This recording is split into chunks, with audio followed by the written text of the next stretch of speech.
Anna Clark is a Wisconsin nurse working in a hospital. She enjoys a loving relationship with her husband Louie and is even close friends with members of her neighborhood.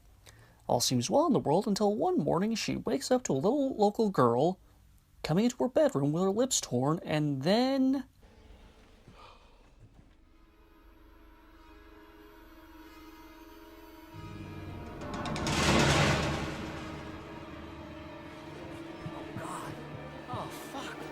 Call an ambulance! Yeah, that happens. Things take a turn for the worse when Louis turns into a raging lunatic and tries to eat Anna. Like any sane person, Anna makes a run for it and heads outside, only to find that she's not the only one having a rough day. Seeing all the craziness unfolding and still being chased by Louis, she decides to just get the hell out of town before things get even more nuts, only to find that, nope, things are pretty crazy all over the place. In the midst of all the chaos, a passerby attempts to take Anna's vehicle from her, causing her to crash the car. Upon waking, she's found by Kenneth, a police officer who's been having the same crazy-ass day as everyone else in Milwaukee. The two of them decide to head for Fort Pastor, where Officer Ken's brother is stationed. But immediately after their meeting, they run into Andre, an ex-convict, Luda, his pregnant wife, and Michael, a television salesman from Best Buy. Andre tells Ken that his brother's base is overwhelmed with zombies now, and they should probably head to the mall where it'll be safest. Things don't get much better once they're there, as Luda is left with a pretty shallow zombie bite, while Ken gets his arm scraped up, fending off another one of those suckers. The monsters are repelled, though, and our group meets the last three remaining security guards: CJ, Bart, and Terry. CJ tells a lot of them to get lost, but seeing as how he's only an a-hole and not 100% a dick, he elects to let them stay on the condition that they be kept in one of the stores and surrender their weapons. Upon some cleanup and some attempt at signaling for help, a delivery truck makes its way through town containing even more people. Because CJ is actually 100% a dick, he insists that the folks in the truck be left to die. Store. What are we gonna do about that truck? We're not gonna do anything about that truck. There's people in it. Yeah? And how do you know they're not all fucked up like everybody else out there? Well, for one thing, they're driving a truck. Oh, and shooting guns? If we start letting people in here, we're gonna let the wrong ones in, and then I'm dead. And you know what? I don't want to die. We're the wrong ones. Nobody here is sick, and I intend on keeping it that way. Look, I just think we should... I did not ask for your opinion, lady!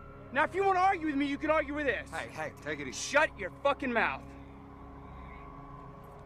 Get the gun out of my face. You can't just turn them away, CJ. You'll kill them. Tough shit. Self-defense. I'm not killing anybody. You know what? I'll kill you. No, stop it, CJ. Don't do this. Shut up! I'll kill each and every one of you to stay alive. You hear me? I said get the fucking gun out of my face! Ooh, you got quite a mouth on you. Somebody should show her how to use it. But Ken and Terry are having none of it. It turns out, though, that CJ had every right to be paranoid, because two people on the truck were infected. One, a grotesque-looking obese woman who Anna puts down pretty quick with a fire poker. The other, a pretty nice older guy with a daughter. The others debate about how to deal with him, with the man ultimately choosing to just spend his last few moments as a human being with his beloved daughter before succumbing to his transformation and being given a mercy kill by Kenneth. The movie progresses on with some of the characters showing off their personalities and bonding with each other, including a local gun store owner who Kent communicates with from across the street, with whiteboards. Things are pretty chill until we cut to Andre helping Luda give birth as she starts to succumb to zombieism, while being chained to the bed as a precaution. Things go wrong with the power and the mall all goes out, and Michael and Ken grab CJ and Bart to turn the power back on. The problem? It's in the parking garage, which is filled with zombies. Lots and lots of bleeding, undead, creepy as hell zombies. Things go even more wrong from there when Luna finally turns, or Andre's baby is born, a zombie. An older woman who came in and aboard the truck sees what's happened and opts to kill Luda, which leads to Andre killing her, which leads to the old lady killing him. But these things happen, I guess. Just the way the world works, I suppose. Back in the parking garage, well, we have a good news, bad news situation. Good news? Doggy! Bad news, Bart's dead. No, not that Bart. This Bart. Yeah, that Bart. Actually, that Bart was kind of a tool. Oh well. What's the real bad news? Oh, that's right. Like, they still don't have power. Thank you, my lord. Thank you. Well, the 3 remaining guys from the expedition head back inside, and everyone finds the zombie baby, and...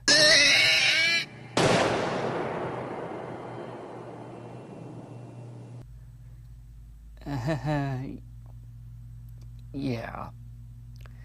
Ken declares that he's finally had enough of this crap and says it's time to leave.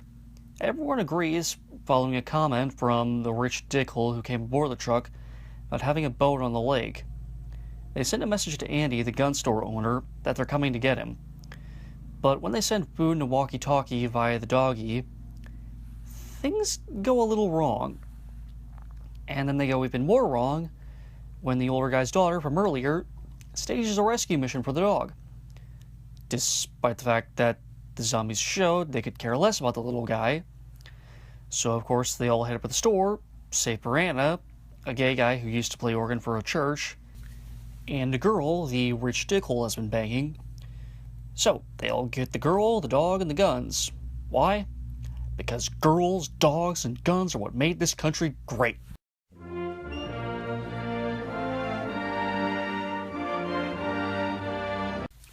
Anywho, everyone rolls out in the battle wagons assembled earlier in the film, and we ride up into the sunset.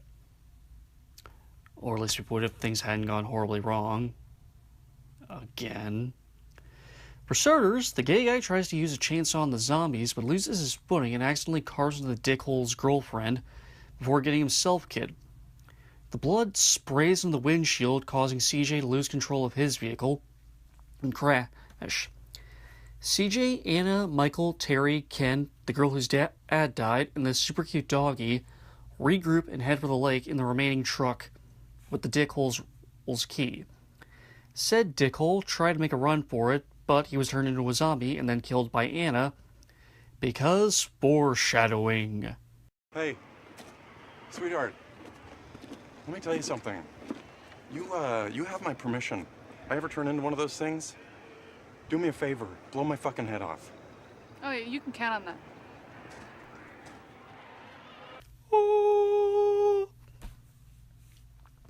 They all finally make it to the boat, with CJ making his heroic sacrifice and proving once and for all that he may have been an a-hole, but he wasn't 100% a dick.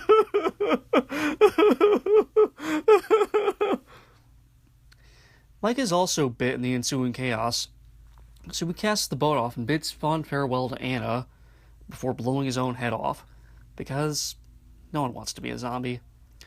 From there, we get something of a Bolivian army ending during the credits, but we'll call it good from there. Pros. The music in this movie is just so unbelievably great. Say whatever the heck you want about Zack Snyder, but the guy has got great taste in music. With special shout out going to the opening credits set to Johnny Cash's The Man Comes Around. There's a man going round taking names, and he decides who to free and who to blame. And the use of Richard Cheese's cover of Down with the Sickness by Disturbed. Oh shit. Oh, wah, ah, ah, ah. Oh, wah, ah, ah, ah. Get up, come on, get down with the sickness. Get up, come on, get down with the sickness. Get up, come on, get down with the sickness. Open up your hate and let it flow into me. and the use of the song by the original band in the ending credits.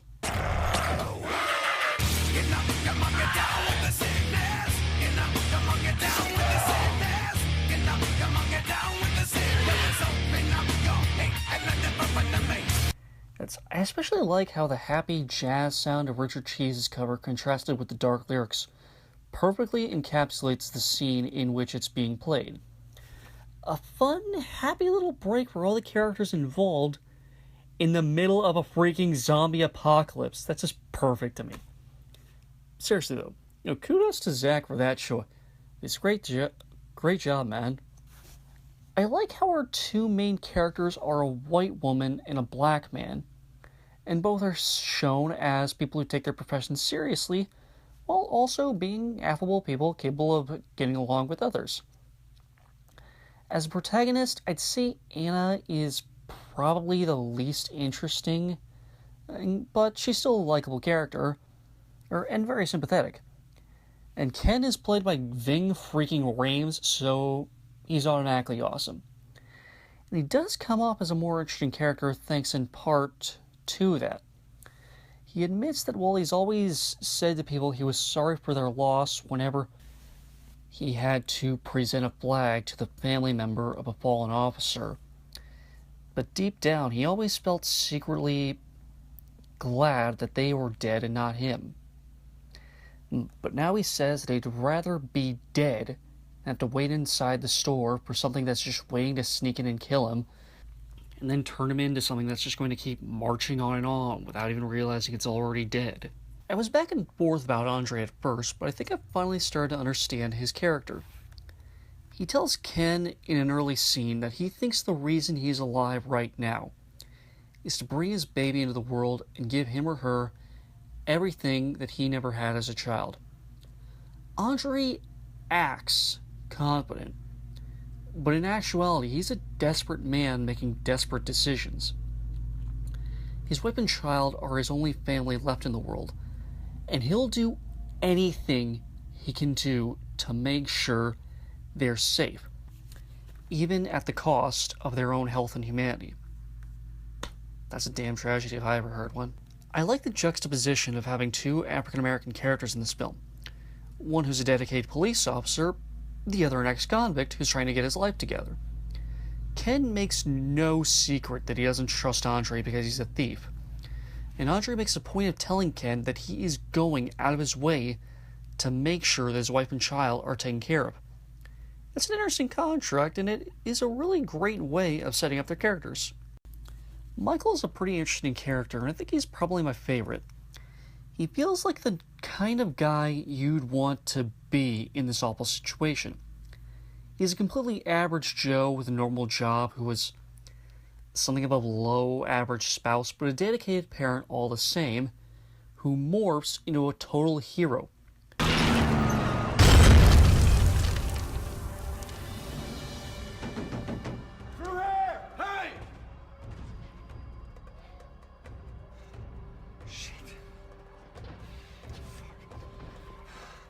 We gotta go out there. Man, you better throw that bullshit right out your head. I'm not going back out there. That's not part of the plan. Change your plan. I'm gonna open the door. No. Okay. 1, 2. Don't do it, man. 3. Come on, man. Thanks.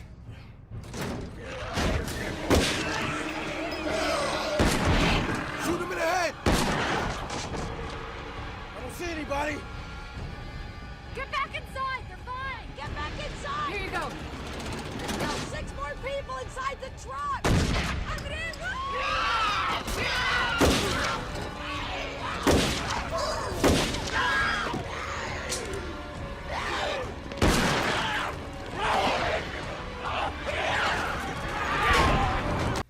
He manages to hold his own with a zombie with no real assistance and guns down several later on in the film, and manages to get everyone to safety at the end before ending his own life rather than become one of those mindless beings that just seeks to kill everything. Way to go, Mike. You went all the way, pal. I'm proud of you. CJ is a fun character too. He transitions from a selfish jerk at the start of the movie who doesn't shed a tear for having to gun down a former coworker to becoming the one who makes the heroic sacrifice in the end. Plus, he's played by Michael Kelly, and I love seeing him whenever he pops up in a project. Ty Burrell plays Steve in the aforementioned rich dickhole, and he does such a great job playing such a lovable prick. He's such a douche, I just love him for it. While the rest of the cast aren't especially noteworthy beyond their one real characteristic, being old and gay, being the only guard who isn't a douche, being the guard who's the biggest douche, being the girl who bangs Ty Burrell, being the girl who dates the guard who isn't a douche and loves dogs, being a Trump supporter, etc., etc. They're all well acted and all come off as pretty likable, except for the douchebag, but he's a douchebag. You're not supposed to like it. The scares and the action sequences are all top-notch, and the action is exciting as hell. Well, the scares are, well, scary as hell. The zombies I know best are the ones in iZombie, Shaun of the Dead, and Scooby-Doo on Zombie Island. And I gotta say, hey, these are the most frightening zombies I've ever seen. Seriously, I'm glad these guys don't exist in real life.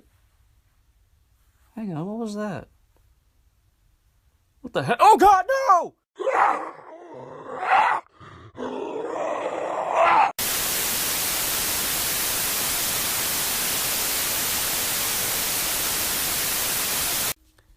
Cons. I really don't understand Nicole's actions, Nicole being the girl who lost her father, in going after Chips.